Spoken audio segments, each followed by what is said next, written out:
Hi, welcome to Jazz Riff-a-Day. Recently I was listening to this landmark jazz recording, Sunflower, by the vibe player Milt Jackson. It's got some great jazz tunes on it, some phenomenal players, Herbie Hancock, Ron Carter, Billy Cobham, and one of my trumpet heroes, Freddie Hubbard, of course, who plays just brilliantly on it. And as so often happens when I was listening to the recording, my mind started to drift a little bit, and I started to think, okay, what would I play over those tunes? And so my fingers, start moving by themselves, and I actually wrote a jazz lick while I was listening to this recording. However, it was late at night, and so I couldn't pick up my horn, otherwise I'd wake everybody up else in the house. So I grabbed a piece of paper and jotted it down, and then was able to practice it and run through it a couple times the next day. And that's the point of this Jazz Riff-a-Day lesson, is to encourage you to keep a riff journal or a diary of sorts. It doesn't have to be something formal, a special book or whatever, but over the years I've amassed, here's some pages of riffs that I've put together. Maybe you can see them there. I use pen, pencil, whatever I have. Sometimes they're whole riffs written all the way out. Sometimes they're just fragments.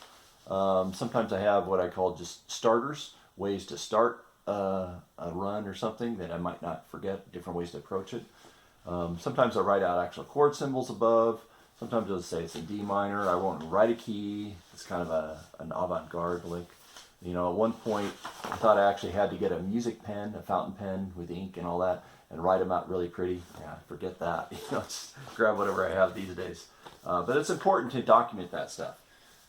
Even for these Jazz Riff-a-Day videos, I scratch out what I'm going to do each day, say like this is Jazz Riff-a-Day 1 and so forth.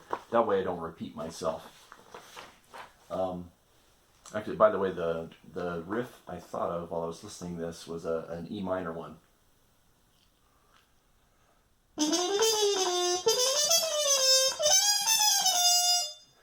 Which is a little lengthy, so it would be something I wouldn't likely remember the next day if I didn't write it down.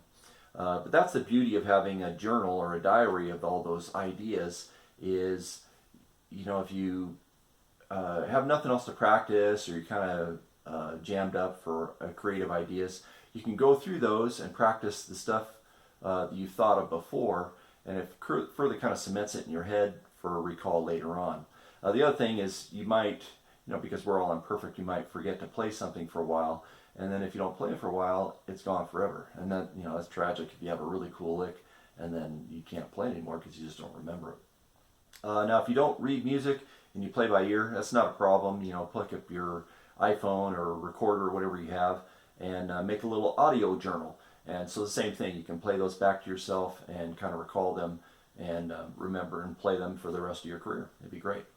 All right, hope that helps, and we'll see you next time.